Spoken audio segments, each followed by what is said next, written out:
Un jour, on a visité, je crois que c'est à Stuttgart, un château qui s'appelle Solitude Schloss. On s'est arrêté un moment dans une forêt de bouleaux qui était extrêmement belle. Et on s'est allongé dans les feuilles, il y avait un matelas de feuilles comme ça qui tombait. Et c'était fantastique, dans le silence total, j'entendais tomber les feuilles. Et je me suis dit, c'est vraiment beau, c'est magnifique, on entend tomber les feuilles. Et plusieurs années plus tard, je me suis dit, en fait, je commençais déjà à avoir un son dans l'oreille, un bruit dans l'oreille, et j'ai cru que c'était les feuilles. C'est-à-dire, c'est quelque chose qui subrepticement vient et dont on ne se rend compte que quand il y a un silence absolument total. Ah bon, finalement, parce que je pensais que j'allais avoir son père au téléphone. J'ai appelé son père, le père d'Audrey, Ah oui. et il me disait qu'ils étaient invités ce soir, donc ils ne pouvaient pas dormir. Son père était invité ce soir? Non, les enfants. Enfin, il voulait passer la nuit ici? Non. Non. Je recommence. Dans les cocktails professionnels où les gens te jugent sur ce que tu vas dire et sur la rapidité avec laquelle tu réagis et sur l'information que tu as et tout ça, j'ai commencé à avoir très très peur et je me suis rendu compte que j'étais... On se rend compte très vite parce qu'on est à côté de la plaque, on ne réagit pas, les gens sont un petit peu surpris. Alors on a beau dire à certains, on ne peut pas le dire à tous, mais je n'entends pas très bien tout ça, les gens ne font pas le lien, ils ont l'impression qu'on est un peu bête en fait. Bon, d'accord, on est un peu sourd, mais on est aussi un peu bête. Papa. Oui, mon bébé. Oui, bébé. Merci ma fille, c'est un gentil bébé. Tu veux donner le téléphone à papa? Oui. Moi, ce dont j'ai peur, c'est que dans notre relation de couple, en fait, il y a une relation trop forte de dépendance par rapport à moi et des fois, j'ai peur que ce soit trop lourd à porter. Tu veux encore des haricots, non? Quand Manon est avec Richard toute seule, ça m'angoisse un peu. Parce que je me dis que si jamais, je sais pas, par exemple, bon, elle dort la nuit et puis, je sais pas, elle vomit ou qu'elle tombe et qu'elle se fasse très mal et que lui est dans une autre pièce, il l'entend pas en fait. Ça et aussi une fois quand je me suis retrouvée coincée dehors, devant la porte, j'avais pas les clés, il était à la maison et j'ai sonné et il répondait pas parce qu'il n'entendait pas. Ça me rend folle quoi, parce que de voir que Manon pleure, de moi je m'énerve et puis et Richard n'entend pas. Et en plus le pire c'est que quand il arrive, je suis énervée contre lui mais c'est pas de sa faute en fait. J'y peux rien quoi. Enfin il y peut rien, personne n'y peut rien et donc tout le monde se met à pleurer et c'est complètement ridicule. Mais il faut pas crier, mon bébé. C'est le poisson, mais il faut pas crier. Ils entendent les poissons, tu sais, ils sont pas...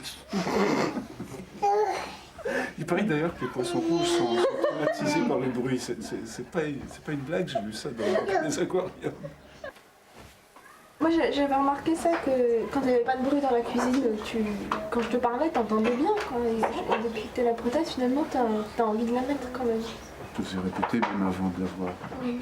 Mais là, bon, je trouvais que ça devenait pénible de te faire répéter chaque fois, donc j'ai dit je vais aller chercher le...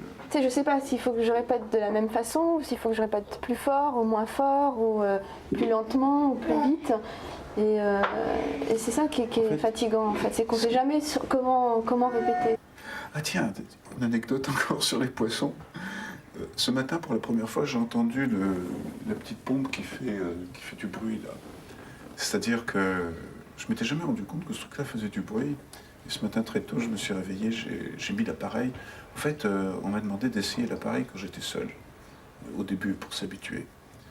Et alors ce matin, c'était horrible, j'entendais... bon, c'était agréable, j'entendais la petite musique de l'eau, mais j'entendais aussi le craquement de mes os, ce qui m'a fait bizarre, surtout c'est très amplifié. Très longtemps que je n'ai plus entendu ça, c'est un peu inquiétant. C'est bien parce que tu redécouvres des sons quand même que tu ignorais complètement. C'est ça. C'est ça, disons que des sons que je n'entends plus depuis quelques années, effectivement. Et moi, en fait, ce qui m'angoissait le plus, c'est que Richard n'entende pas Manon parler avec des mots, quoi. Enfin, qu'il n'entende pas Manon faire des phrases. Ça, c'est quelque chose, enfin, plus que le fait qu'il devienne sourd, c'est ce qui me... Je l'entends, ta fille, rassure-toi, je l'entends. Bon, je vais aller coucher ce bébé. C'est dommage, mais quelquefois c'est un soulagement quand elle sort. Ça devrait être une mélodie pour un père, c'est d'entendre son enfant ronronner en mangeant. Elle a pris, je ne sais où, cette habitude de ronronner quand elle mange, quand elle aime ce qu'elle mange. Mais c'est pénible parce que la situation ouin, qui couvre les conversations à table, je n'entends pas ce qu'on me dit. Alors on a disposé la table différemment. Avant, elle était près de l'oreille qui entendait. Maintenant, je me mets ailleurs sur la table où elle est du côté de l'oreille qui n'entend pas.